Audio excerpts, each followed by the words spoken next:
The HOA Karen kept stealing my firewood, so I came up with a revenge plan to fill it with gunpowder and blow up her fireplace. But she didn't just take my wood. She stole the hand-carved memorial I made for my late firefighter son and put it in her own yard like a trophy. She laughed in my face, fined me, and threatened to take my house. So I gave her exactly what she wanted, a fresh pile of my best wood. She thought she was getting free heat for the winter. What she didn't know is that she was about to light the fuse that would expose every last one of her dirty secrets. Where are you watching from? Let me know in the comments, because this is just the beginning. And if you believe no homeowner should have to fight a bully with a clipboard just to feel safe, hit that subscribe button. You won't want to miss another story of justice served. The air had that sharp, clean bite to it, the kind that promised a deep winter was settling in. It was barely 6 in the morning, the sky a pale, bruised purple over the rooftops of the cul-de-sac. I pulled on my old work coat, the zipper sticking like it always did, and stepped out onto the back porch.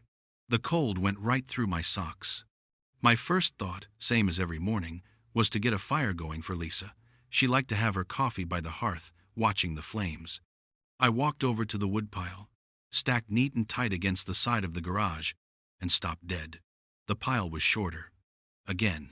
Not by a lot, just a few logs missing from the top layer of seasoned oak. This was the third time in a month. The first time, I thought I'd just miscounted. The second, I figured it was a neighbor in a pinch. Maybe their furnace went out. But 3 times? That's not a coincidence.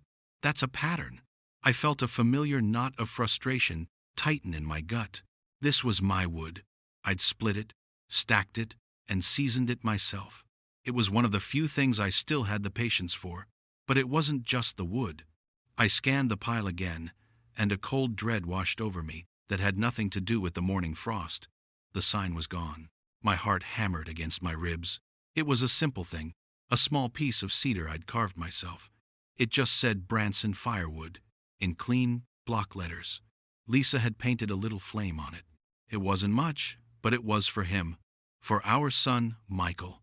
He was a firefighter. He'd loved the smell of a wood fire more than anything. After we lost him, I started this pile. It felt like keeping a light on for him. That little sign wasn't just marking a stack of wood, it was marking a memory, and someone had taken it. The wood I could replace.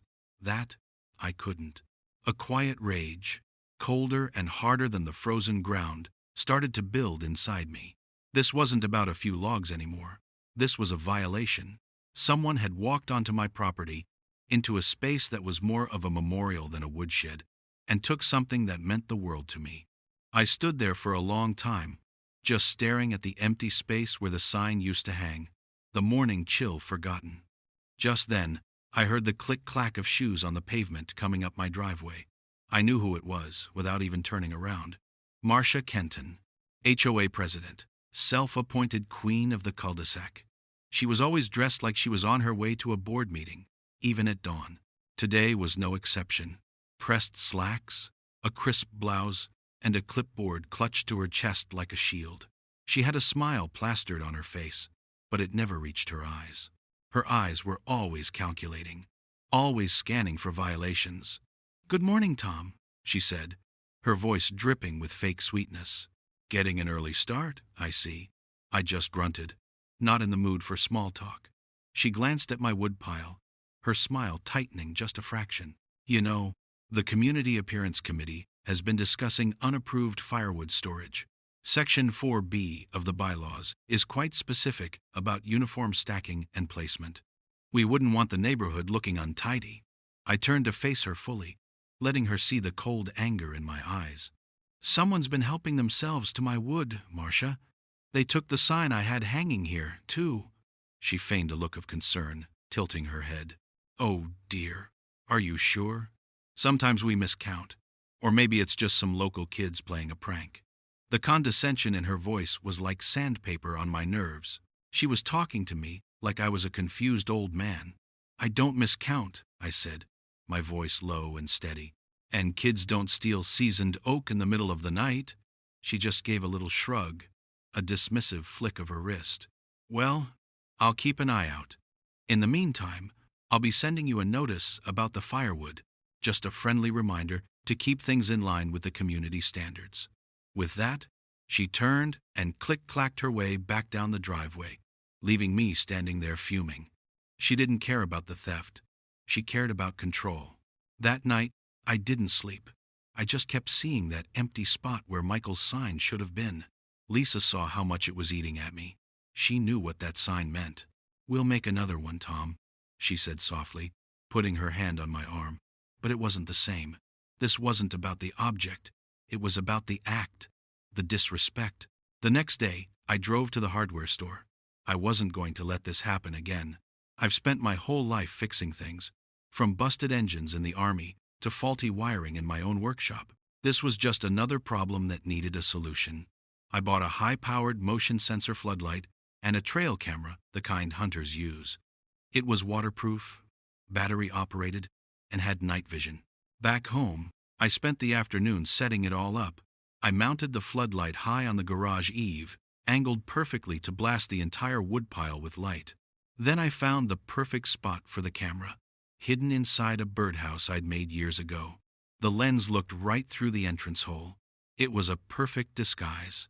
Anyone who stepped near that pile after dark would get their picture taken, clear as day. I felt a small flicker of hope, the first I'd felt in days. This would solve it. I'd get a clear shot of the thief, and that would be the end of it. No more arguments, no more condescending remarks from Marcia, just proof. A week went by. The woodpile remained untouched. The light hadn't gone off once. I started to think maybe the thief had been scared off, that just the sight of the new floodlight was enough. Then, on the 8th night, I was woken up by a brilliant flash of white light from the backyard. The floodlight. It stayed on for a full minute, then clicked off, plunging the yard back into darkness. My heart started pounding. I got him. I waited until the morning, my mind racing. I wanted to check the camera right away, but I made myself wait, go through my routine, make the coffee, kiss Lisa goodbye as she left for her volunteer shift at the hospital. Only then did I go out to the birdhouse and carefully retrieve the small memory card from the camera. I took it into my workshop, the one place I could think clearly. I slid the card into my laptop and clicked open the video file. The screen flickered to life, showing the grainy, black and white view of my woodpile. A timestamp in the corner read 2:17 a.m. For a few seconds, there was nothing but the silent image of the stacked wood. Then, a figure stepped into the frame. My breath caught in my throat. It was a person, their face obscured by the shadows. They reached for a log, and at that exact moment, the motion sensor kicked in. The world went white as the floodlight blasted the yard. The figure flinched, turning their head for just a second. And in that split second, I saw the face. It was Marcia Kenton. There she was, clear as day, her perfectly styled hair, her smug face now twisted in a snarl of annoyance at the light. She was standing on my property, in the middle of the night, stuffing my firewood into a canvas bag. She paused, looked around, and then defiantly grabbed 2 more logs before scurrying away, disappearing into the darkness just as quickly as she'd appeared. I just sat there, staring at the frozen image on the screen. It wasn't kids. It wasn't a mistake. It was the HOA president. The woman who fined me for my grass being half an inch too long was a common thief, stealing from me under the cover of darkness. The frustration I'd felt before was gone. It was replaced by a cold, sharp, and absolute rage. The game had just changed. I walked into the community meeting with a knot in my stomach and a video on my phone. The meeting was in the clubhouse basement, a windowless room with beige walls, fluorescent lights that hummed, and the faint smell of stale coffee and disinfectant. Marcia was at the head of a long folding table, flanked by the other 2 board members, Sandra Reeves, the treasurer, who wouldn't meet anyone's eye, and Carl Jensen, a beefy guy who wore his HOA safety officer windbreaker like it was a police uniform. A handful of other homeowners were scattered in the cheap plastic chairs, looking bored. I waited until the agenda moved to new business. I stood up, my hands steady, my voice calm. I'd been a mechanic in the army. I knew how to report a problem without letting emotion cloud the facts. I'd like to report a repeated theft of private property, I began. Over the past month, firewood has been taken from my property on 3 separate occasions. The last time, a personal item of sentimental value was also stolen. Marcia looked up from her notes, her pen poised. "And do you have any evidence of this, Tom?" she asked, her tone implying she was humoring a child. "I do," I said. "I installed a security camera. I held up my phone. It recorded the thief in the act." A few of the other homeowners perked up. This was more interesting than the new pet waste disposal policy. Marcia's smile didn't falter, but a flicker of something cold passed through her eyes. I didn't play the video. I didn't need to. Not yet. I was giving her a chance to do the right thing. It was a mistake. She let out a small, condescending laugh. "Oh, Tom, that wasn't theft. That was a community service." The room went quiet. I just stared at her. "I'm sorry?" She flipped through her binder with an air of practiced authority. According to Bylaw 4B, subsection C, excess combustible materials stored in a non-uniform manner can be considered a fire hazard. I was simply conducting an excess wood cleanup as part of my duties as president. It's for the safety of the entire community. She looked around the room as if expecting applause. Carl Jensen nodded seriously. Sandra just kept staring at her notepad. The lie was so bald-faced, so ridiculous, that for a second I was speechless. My woodpile was stacked tighter than a Jenga tower. "You came onto my property at 2 in the morning, I said, my voice dangerously quiet. "That's not cleanup. That's trespassing. And thieving." Marcia's smile vanished. "Your tone is becoming hostile, Tom. I'm going to have to ask you to respect the committee." Then she looked down at her notes and delivered the finishing blow. "In fact, I have a notice for you right here. For non-uniform stacking of firewood, that will be a $250 fine." She slid a piece of paper across the table toward me. It was a pre-printed form with my name and the fine amount filled in with her perfect, sharp handwriting. The room was silent. I could feel every eye on me. I didn't take the paper. I just turned and walked out, the sound of my own blood roaring in my ears. My route home took me past her house. It was a corner lot, the lawn a perfect, manicured green carpet. And there, sitting next to her pristine, white-painted porch swing, was my son's memorial sign. She hadn't just stolen it. She had defaced it. The beautiful, raw cedar I had carefully carved was covered in a thick, sloppy coat of glossy white paint. She had turned my memorial into a cheap lawn ornament. The carved letters of Branson Firewood were barely visible under the paint, like a ghost. Michael's flame was just a red smudge. All the air went out of my lungs. The anger from the meeting evaporated, replaced by a deep, hollow ache that was sickeningly familiar. It was the same feeling I had the day they told me about the warehouse fire. A piece of my son, a piece of my heart, had been taken and desecrated by this petty, soulless woman. This wasn't about bylaws or firewood anymore. This was a desecration. Back in my workshop, I sat for hours, just staring at the wall. The fight had gone out of me, but I had to try one more time to do it the right way. I spent the evening typing up a formal complaint to the HOA board, detailing the theft, the trespassing, and the misuse of her authority. I included a link to the trail cam video. I explained what that sign meant to me and my wife. I thought, maybe if the other 2 board members saw the proof, saw the human cost, they'd overrule her. The next day, my neighbor Earl stopped by while I was out in the yard. He was a retired firefighter, a good man who knew Michael. He'd been at the meeting. He leaned against the fence, his face grim.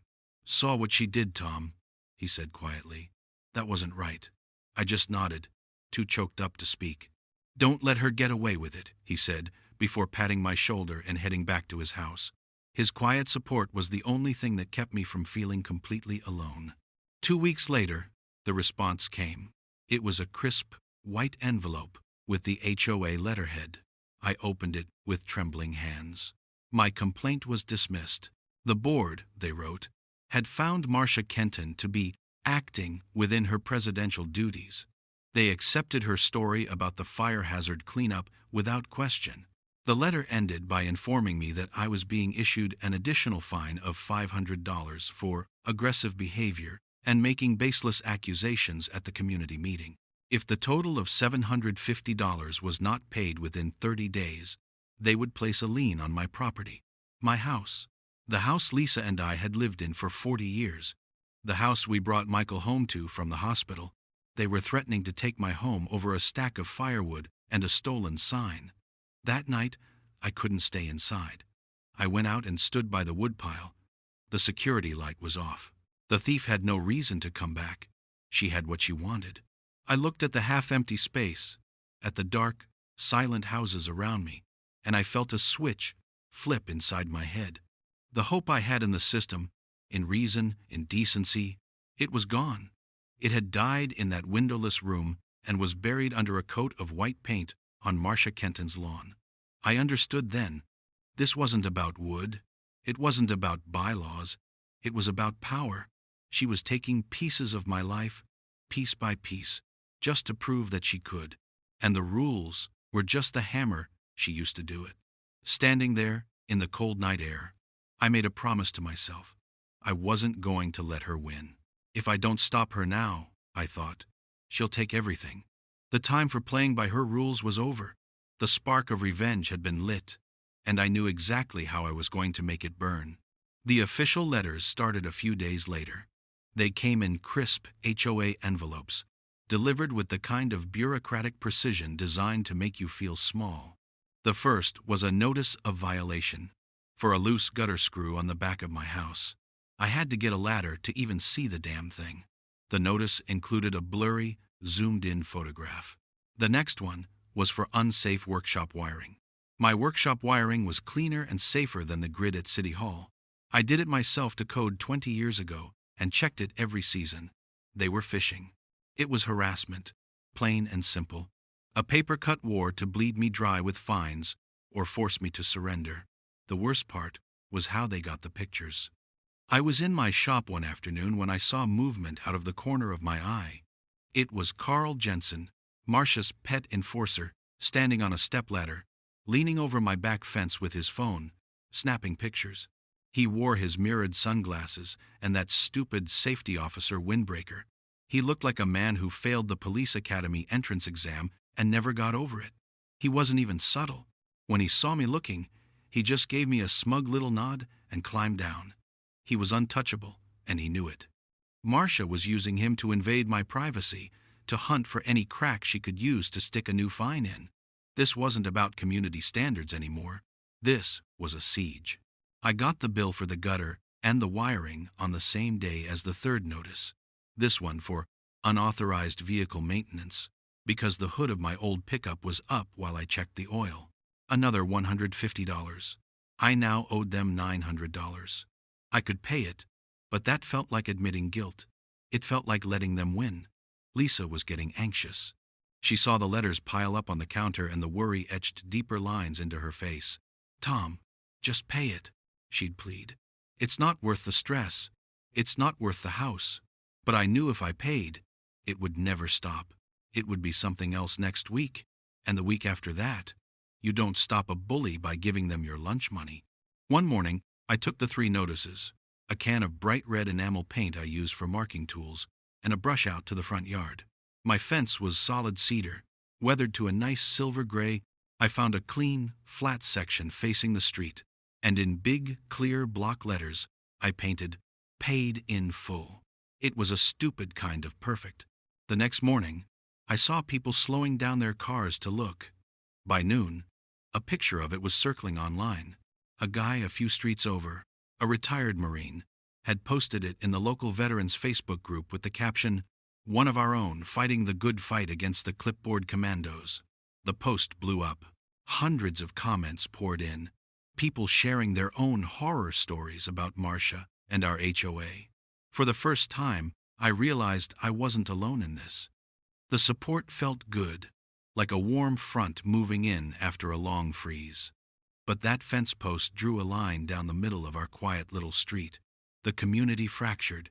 Half the neighborhood gave me a quiet thumbs up when they drove by, or a supportive nod when we crossed paths at the grocery store. Earl was my biggest supporter, dropping by with coffee and telling me to give 'em hell. The other half, though, got scared. They started crossing the street to avoid me, refusing to make eye contact. They were worried about retaliation, afraid Marcia's all-seeing eye would turn on them next. Her power was built on that fear, and I had just painted a giant target on my back, and by extension, on theirs. The pressure was building. Marcia wasn't going to take that kind of public defiance lying down. I knew her next move would be bigger, more aggressive. So, I started planning my own. I retreated to my workshop. It was the one place that was truly mine. A sanctuary of order and logic where every tool had its place, and every problem had a mechanical solution. The smell of sawdust and machine oil calmed me down, helped me think. I pushed aside my woodworking projects and cleared my main bench. This was a new kind of project, one that required a different set of skills I hadn't used in years. I dug out an old footlocker from under the stairs, one I hadn't opened since I left the service. Inside, underneath old uniforms, were my old schematics and training manuals. I pulled out a blueprint. The paper yellowed and creased. It was a design for a specialized campfire starter system I'd developed for wildfire safety drills. It was a way to create a massive, instantaneous flash of heat to ignite damp kindling without using volatile liquids. The core of it was a contained, directional burst of pressure. Beside the blueprint, I laid out the materials I'd gathered. Short lengths of hollowed-out metal pipe sealed at one end, canisters of flash powder, the kind used in firefighter training simulations and theatrical special effects, completely legal but impressive when used correctly. My hands, which had felt clumsy with anger for weeks, were steady again. I wasn't building a weapon, I was building an answer. I was building a trap, and Marcia's own greed was going to be the bait. I knew she'd be back. She was too arrogant, too obsessed, to leave that woodpile alone, especially now that I'd publicly embarrassed her. So, I started making new logs, replacements for the ones she'd taken. They looked like perfect, seasoned oak, but they were different, very different. 2 nights later, my phone buzzed with an alert from the trail cam. I opened the live feed, my heart hammering in my chest. There she was. The grainy, green-hued image showed her at my side gate. But this time, she wasn't just sneaking. In her hands, she held a pair of bolt cutters. I watched, frozen, as she positioned them around the heavy chain lock. The sound came through my phone's speaker, a sickening scrape of metal on metal, and then a loud, final snap. The chain fell away. The gate swung open. She had just escalated from a petty thief to a criminal, and I had it all on camera. The morning after she cut my lock, the official letter arrived. It wasn't just a fine this time. It was a formal, mandatory cleanup order. Taped to it was a photograph Carl must have taken, showing my paid-in-full artwork on the fence. The letter declared my fence to be graffiti and a blight on the community aesthetic. It also cited the old violations, the gutter, the wiring, the pickup truck, as evidence of my continued willful disregard for community standards. The final paragraph was the hammer blow. I had 10 days to repaint the fence to HOA-approved colors, remove the hazardous firewood pile entirely, and pay all outstanding fines. If I failed to comply, the HOA would initiate foreclosure proceedings. They were making their move to take my house. The bolt cutters were just the start. This order was the legal artillery. I felt a surge of pure, white-hot fury, but I shoved it down. Anger was a luxury I couldn't afford. I needed to think. I called the HOA's legal firm, a number listed at the bottom of the letter. I thought maybe I could talk to a lawyer, a human being who understood actual law, not just Marcia's petty kingdom. Maybe if I showed him the videos, the theft, the bolt cutters, he'd see reason. The lawyer who took my call sounded young and profoundly bored. I explained the situation calmly, factually. I told him about the targeted harassment, the theft, and the clear conflict of interest. The lawyer let me finish, then sighed into the phone.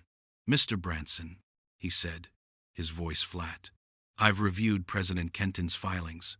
Technically, according to the covenants you signed when you bought your house, she's within her rights. The board has broad discretion on aesthetic matters. I asked him about the video of her stealing my wood. She claims it was hazard abatement, he recited, like he was reading from a script. And the bolt cutters? Necessary to access the property for a compliance inspection after you failed to respond to previous notices. Every door was slamming shut in my face. They had an answer for everything. A lie wrapped in a bylaw. They had twisted the rules into a weapon, and there was no one to stop them. My rage curdled into a cold, heavy despair. It felt like drowning. That night, the fight finally drained out of me. The weight of it all, the fines, the threats, the constant feeling of being watched. It was too much. Lisa found me in the living room, just sitting in the dark, staring at the empty hearth. She sat beside me, not saying anything for a long time. Then she put her hand on mine. It was trembling. "Tom," she said, her voice barely a whisper, "maybe we should just sell. We can move. Go somewhere quiet, where no one can bother us." My heart broke a little more. She was asking me to surrender our home of 40 years, the home we built our life in, the home filled with memories of Michael, his crayon marks still faint on the wall in his old room. And the worst part was, for the first time, I almost agreed. I was tired. I was 62 years old. Maybe I was too old for this fight. Maybe she was right. Losing the house was one thing. Losing Lisa to the stress was another. I looked at her tired face, the worry in her eyes, and I felt like a complete failure. I had let this woman, this petty tyrant, poison the one place on earth we were supposed to be safe. We sat in silence, the unspoken defeat hanging in the air between us. The next morning, I was sitting on the back steps, nursing a cup of coffee and the hollow feeling in my chest, when Earl came over. He didn't say hello, just handed me a steaming mug and sat down beside me. We watched the sun come up over the rooftops, the silence comfortable, familiar. He knew. I didn't have to say a word. Finally, he turned to me, his expression serious. "Years ago, on that big industrial fire, the one downtown, my hose line got snagged, and the ceiling was about to come down on me. I was ready to pack it in. I remembered that fire. I'd been outside, running the pump panel." "You didn't," I said. "No," Earl said, taking a sip of coffee. "Because your kid, Michael, crawled under a falling beam to cut me loose. He looked at me and said, 'You taught me never to lose a fight to a piece of broken equipment. Well, you taught me never to lose a fight to a clipboard, brother.' His words hit me harder than any legal notice. He was right.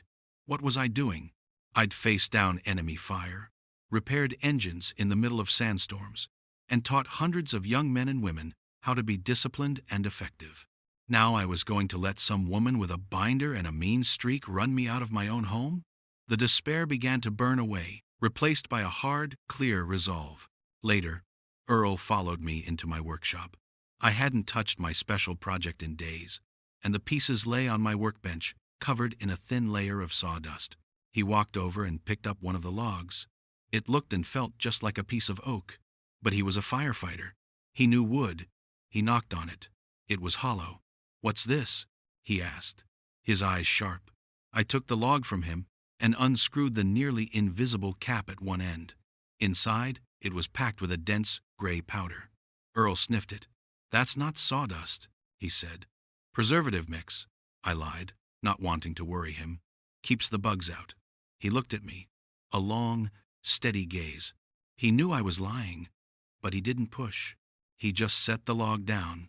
"Well," he said with a small smile, "I bet they'll burn bright." His trust was all the permission I needed. After he left, I went to work. I wasn't just building a handful of trick logs anymore. I was building a whole arsenal. A meticulous, calculated montage of preparation began. Day after day. I was in my shop. I took my best-looking logs, the perfectly seasoned split oak that Marcia seemed to love so much, and I carefully hollowed them out. It was slow, precise work. Then I filled them, not with anything deadly, not with gunpowder. That was just anger talking. This was strategy. I filled them with my own custom mixture, based on those old training schematics. It was mostly magnesium powder and aluminum filings, stuff you could buy at any decent chemical supply store. It was the core ingredient of flash powder, used in training simulations to mimic explosions without the actual concussive force. It would create a huge, brilliant, and, most importantly, harmless flash of light and a massive cloud of smoke. It would be loud. It would be terrifying. But it wouldn't hurt anyone. It was designed for one thing: to put on a show. A very, very big show. I worked until my hands ached, sealing each log so perfectly you couldn't tell it from a real one. I stacked the regular wood back on the pile outside, but interspersed throughout, I placed my special logs. They were a minefield of embarrassment, waiting for her. She had cut my lock. She had threatened my home. She had declared war. Fine. Now she was going to get one. The invitation was a command, not a request. It arrived on embossed HOA letterhead announcing the annual Community Harmony Barbecue to be held on Marcia Kenton's perfectly manicured back lawn. Attendance wasn't mandatory in writing, but everyone knew it was. It was a loyalty test. Lisa didn't want to go. The thought of being in that woman's space, making small talk while our son's desecrated memorial sat just a few feet away, made her physically ill. But I told her it was important. We had to go. We had to act like nothing was wrong. The key to my plan wasn't just the logs. It was making sure everyone was there to see what happened. Earl agreed to come with us, a solid, calming presence at my side. He showed up wearing his old firefighter's union polo shirt, a subtle act of solidarity that I appreciated more than words could say. I, for my part, brought a new walking stick. It was a sturdy piece of hickory I'd been working on, with a smooth, comfortable grip. I'd told Lisa I needed it for my knee, which had been acting up. In reality, my knee was fine. But nestled just below the handle, sealed and nearly invisible, was a tiny, wide-angle camera. The battery was fully charged. The memory card was empty and waiting. Marcia's backyard was a shrine to suburban perfection. The grass was an unnatural shade of green. The flower beds were arranged with military precision, and a string of white lights twinkled over a patio that looked like it had been scrubbed with a toothbrush. Marcia herself was in her element, flitting between guests with a tray of appetizers, her voice a high, chirping sound of false welcome. She was wearing a spotless white pantsuit, a commander reviewing her troops. She made a big show of greeting us, giving Lisa an air kiss near her cheek. "Tom, Lisa, so glad you could make it. I was worried you might be too busy with your fence project." Her smile was pure venom. I just nodded, leaning on my walking stick. "Wouldn't miss it, Marcia." I kept my voice neutral, cordial. I was a mechanic. I knew that you don't start revving the engine until everything is in place. As the sun began to set, casting long shadows across the lawn, Marcia gathered everyone onto the patio. The air was getting chilly, and she was clearly setting the stage for the main event. She stood near her large, stone outdoor fireplace, a grand affair that dominated the entire space, and stacked neatly in the ornate iron grate were my logs. She had taken the bait. My trail cam had recorded her just 2 nights before, making another late-night trip, helping herself to the fresh pile of firewood I had so kindly restocked for her. She had picked the best ones, the perfectly round, clean-cut logs, my special logs. She clapped her hands together for attention. "As you all know," she began, beaming, "our community is committed to a greener future. That's why I started our new EcoWood program." A few people nodded politely. "I've been collecting and distributing sustainably sourced, pre-seasoned firewood to ensure we're all heating our homes responsibly." She gestured to the logs in her fireplace. This beautiful oak, for instance, was reclaimed from a potential community fire hazard. It's all about sustainability and community compliance. I watched the faces in the crowd. A few of my supporters, the ones who had seen my Facebook post, were shifting uncomfortably. They knew where that wood came from, but no one said a word. Earl just gave me a sideways glance, his jaw tight. I discreetly leaned my walking stick against a patio chair, adjusting the angle until the camera had a perfect, unobstructed view of Marcia and the fireplace. The trap was set. The audience was seated. Now it was time for the show. "It's getting a little chilly," Marcia announced with theatrical flair. "Let's get this lovely fire started, shall we?" She picked up a long-stemmed lighter, the kind you use for fancy candles. She held it up for a moment, a queen about to bestow a great gift upon her subjects. She leaned down, the white of her pantsuit almost glowing in the dusk, and touched the flame to the kindling she had placed under my logs. The kindling caught, little orange flames licking at the dry bark. For a few seconds, everything was normal. The fire crackled softly. Marcia stood up, brushing her hands together, a look of immense satisfaction on her face. Then it happened. It started with a low hiss, and then a brilliant, searing white light erupted from the fireplace, as if the sun had just exploded on her patio. It was followed an instant later by a deafening, hollow hump that rattled the glass in the patio doors. The sound was huge, but there was no force to it, just pure noise and light. A massive, swirling cloud of thick gray smoke billowed out of the fireplace, completely engulfing Marcia. It wasn't a fire. It wasn't an explosion. It was a spectacle. When the light faded a second later, the scene was chaos. People were yelling, ducking behind chairs. The beautiful white lights flickered and went out. The only light came from the few smoldering pieces of kindling left in the grate. The smoke began to clear, and Marcia was still standing there, frozen in shock. Her perfect hair was standing on end, and she was covered from head to toe in a thick layer of fine, gray soot. Her pristine white pantsuit was now a mottled, dingy gray. A long, jagged crack had appeared in the stone facade of her expensive fireplace. She let out a single, sputtering shriek. For a long moment, there was dead silence. The only sound was the faint chirping of crickets. Then, from the back of the crowd, someone snorted. It was followed by a nervous chuckle, then another. Within seconds, the entire patio was filled with laughter. Not polite titters, but deep, rolling, unstoppable laughter. The fear she had cultivated for so long had been broken by the sheer, stunning absurdity of it all. Phones started to appear, their small screens lighting up faces as people hit record, capturing the image of the soot-covered HOA president standing in the ruins of her own party. I reached down, calmly picked up my walking stick, and pressed the button to stop the recording. My evidence was secure. The emergency HOA meeting was called for the very next night. The chaos from the barbecue had spread through the neighborhood like wildfire. Marcia, apparently after a long shower, had gone on the offensive. She'd called the police, claiming I'd planted an explosive device in her fireplace. She'd sent out a hysterical, all-caps email to the entire HOA mailing list, accusing me of domestic terrorism and demanding my immediate expulsion from the community. The air in the clubhouse basement was thick with tension. It was packed this time, standing room only. Everyone was there. Marcia sat at the head table, her face a rigid mask of fury. She had Carl Jensen, her pet enforcer, standing behind her like a Secret Service agent. His arms crossed over his chest, but the smug confidence was gone. It had been replaced by a wild, desperate look in her eyes. She banged a gavel on the table, the sound cracking through the murmuring crowd. "This meeting will come to order," she snapped. "As you all know, we were the victims of a malicious and dangerous attack perpetrated by one of our own residents." She pointed a trembling, accusatory finger at me. "Tom Branson tried to blow me up."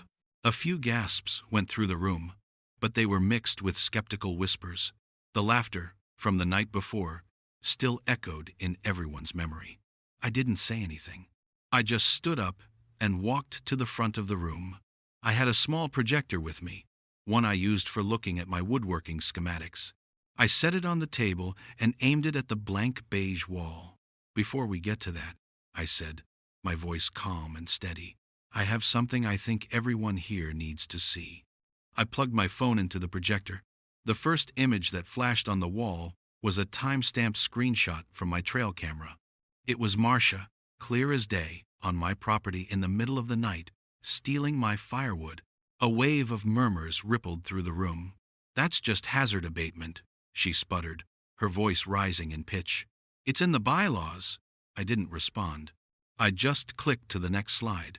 It was another screenshot, this time from the HOA's own Facebook page, showing Marcia's post about her EcoWood program, complete with a picture of her standing proudly next to a stack of my stolen logs. The wood was so distinctively stacked that everyone could see it was the same pile from the first picture. Now the murmurs were louder. People were starting to put the pieces together. Finally, I played the last video. It was the footage of her, just 3 nights before, cutting the lock on my back gate with a pair of bolt cutters. The snap of the chain cutting echoed through the quiet room. The collective gasp was audible. This wasn't abatement. This was breaking and entering. The room, which had been on her side out of fear, was turning. The laughter from the barbecue had broken the spell, and now the evidence was destroying her credibility piece by piece. Sandra Reeves, the quiet treasurer, was staring at the screen, her face pale. She wouldn't look at Marcia. "Now," I said, turning off the projector and facing the crowd, "let's talk about the explosion." I walked over to a duffel bag I'd brought and pulled out one of the special logs, a twin to the ones that had been in her fireplace. I held it up for everyone to see. "Marcia is right about one thing. I did put this in my woodpile. I knew she was stealing from me, and I wanted her to stop." Marcia shot to her feet. "It's a bomb. He's admitting it. Carl, call the police." Carl fumbled for his phone, his tough guy act crumbling into confusion. "It's not a bomb, Marcia," I said, my voice cutting through her hysteria. I unscrewed the end cap, just as I had for Earl, and poured some of the gray powder into my hand. "This is flash powder. It's a special effects pyrotechnic. Firefighters, like my son was, and our neighbor Earl here, use it in training simulations all the time to mimic the flash of a backdraft without the danger. It creates a loud bang and a lot of light and smoke, but it's harmless. It's about as explosive as a party popper. It's certainly not a weapon. It's a tool for demonstration." I looked over at Earl, who nodded in confirmation. "That's right. Perfectly legal, perfectly safe when used correctly." The entire room was now staring at Marcia. The power had shifted so fast, it was like a physical force. The laughter and whispers had been replaced by a cold, angry silence directed entirely at her. They saw it all now. The lies, the theft, the abuse of power. She had stolen private property, lied about it, and then tried to have me arrested when her own theft literally blew up in her face. A woman in the front row stood up. "So, you used our HOA fees to post about an eco program that was just you stealing from your neighbor?" Another man yelled out. "And what about the liability? You took property from one homeowner and gave it to others. What if something had actually gone wrong? You could have ruined this entire association." The questions started coming from all sides, an avalanche of anger and betrayal. Marcia crumpled. Her face went slack, the fury replaced by raw panic. She looked to Carl for help, but he was already slowly backing away from the table. She looked at Sandra, but the treasurer just shook her head, a single tear rolling down her cheek. Marcia had no allies left. Her entire kingdom of fear and control had been built on a foundation of lies, and I had just kicked out the cornerstone. Just then, the doors to the basement opened, and 2 uniformed police officers walked in. Marcia's face lit up with a flicker of desperate hope. "Officers, thank goodness! Arrest this man!" she shrieked, pointing at me. The lead officer, a calm, tired-looking man, ignored her. He walked over to me. "Sir, are you Tom Branson?" "I am." I said, "We got a call about an explosive device," he said, looking at the log in my hand. "It's a pyrotechnic training tool, officer," I explained calmly. Earl stepped forward. "I can vouch for that. I'm retired fire department. We use that stuff for drills." The officer nodded, then turned his gaze on Marcia. "Ma'am, we also got about a dozen calls in the last hour about video footage being circulated. Something about trespassing and property theft." Marcia's mouth opened and closed like a fish. She had nothing left. The officer motioned to his partner. "Miss Kenton, I think it would be best if you came with us down to the station to answer a few questions. As they gently but firmly escorted a sputtering, defeated Marcia out of the room, a spontaneous cheer erupted. It started small, then grew into a full-blown ovation. They weren't just cheering for me, they were cheering for themselves, for the end of a long, petty tyranny. I just stood there, the heavy log still in my hand, feeling the weight of the past few months finally begin to lift. I stepped outside into the cool night air. The siege was over. Earl came up beside me and clapped me on the shoulder, his hand firm and steady. "You lit the fire, brother," he said. And for the first time in a long time, I smiled. Marcia didn't go quietly. Even after being released from the station pending investigation, she mounted one last, desperate offensive. She lawyered up and went to the local news, spinning a wild tale about a disgruntled neighbor who had been terrorizing her for months and had planted a sophisticated explosive device to harm her. She used all the right words: unstable, threat to the community, escalating behavior. She was trying to paint me as the villain, to turn public opinion back in her favor. For a few days, it was tense. A news van, parked at the end of our street. People I didn't know were driving slowly past my house. But her story was full of holes, and my quiet refusal to engage with the drama seemed to work against her. The real investigation was happening behind the scenes. 2 detectives came to my house. They were professional, serious men who had clearly seen it all. They didn't come in with sirens blazing. They just knocked on my door and asked if I had a few minutes to talk. I invited them in, offered them coffee, and led them to my workshop. I walked them through everything, step by step. I showed them the leftover materials, the canisters of magnesium and aluminum powder, all clearly labeled and legally purchased. I showed them my receipts. I pulled out the old Army training manual with the schematic for the flash simulator. I answered every question they had, plainly and honestly. I wasn't hiding anything. Earl came over and spoke to them as well, explaining the purpose of the device from a firefighter's perspective, verifying that it was a known training tool, not an improvised weapon. The detectives listened, they took notes, and they looked around my workshop. They saw a space that was organized and meticulous, the workshop of a craftsman, not a maniac. After about an hour, they closed their notebooks. "Mr. Branson," the older detective said, "your story is consistent with the evidence we found and with Mr. Bray's, Denton's statement. Miss Kenton's claims don't seem to be holding up." They left as quietly as they had arrived. 2 days later, the district attorney's office announced they were dropping the investigation against me due to lack of evidence. Instead, they were filing charges against Marcia Kenton for filing a false police report on top of the pending charges for theft and trespassing. The fire she'd tried to light under me had finally consumed her. The fallout at the HOA was swift and total. Marcia's last act before her resignation was made official was to empty her house and move out in the middle of the night. The moving truck was gone before the sun came up. Her reign was over. The remaining board members, a shell-shocked Sandra Reeves and a now powerless Carl Jensen, called another community meeting. But this one was different. There was no gavel, no agenda of violations. It felt more like a town hall. Sandra stood up, her voice shaking at first, but growing stronger as she spoke. She formally apologized to me and my wife on behalf of the HOA for the harassment and the baseless accusations. She admitted the board had failed in its duty to protect its members and had allowed one person's personal vendetta to spiral out of control.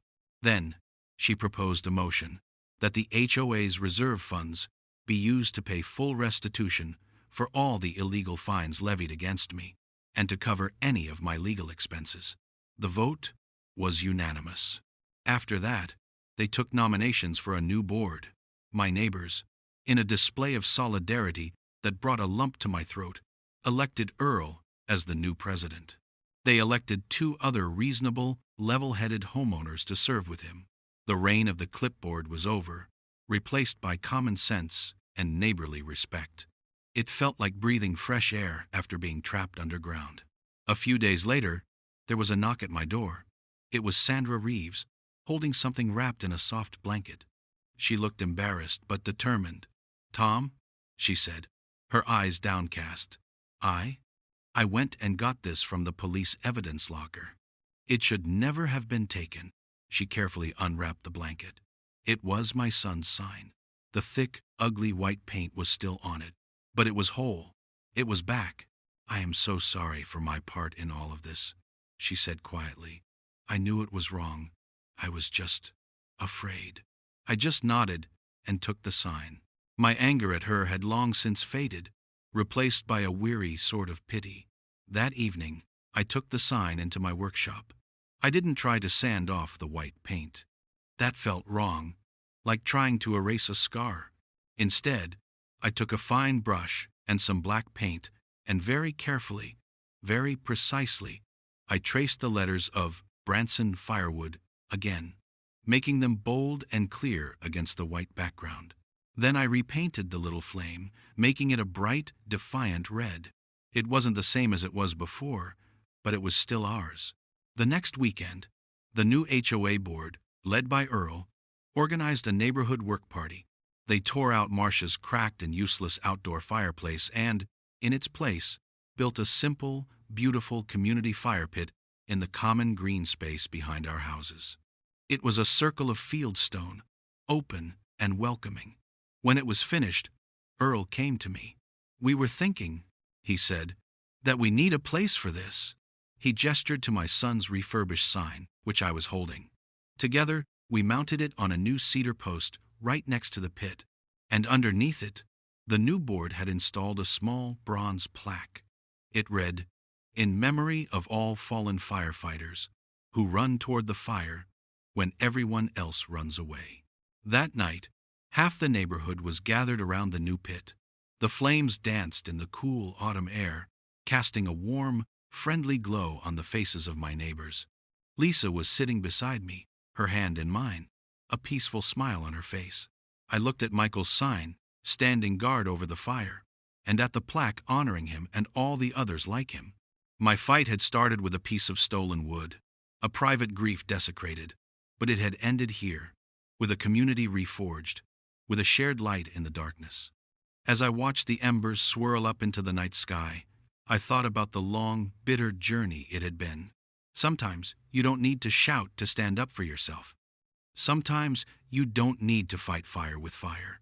You just have to build something that burns brighter and warmer and truer than all of their lies.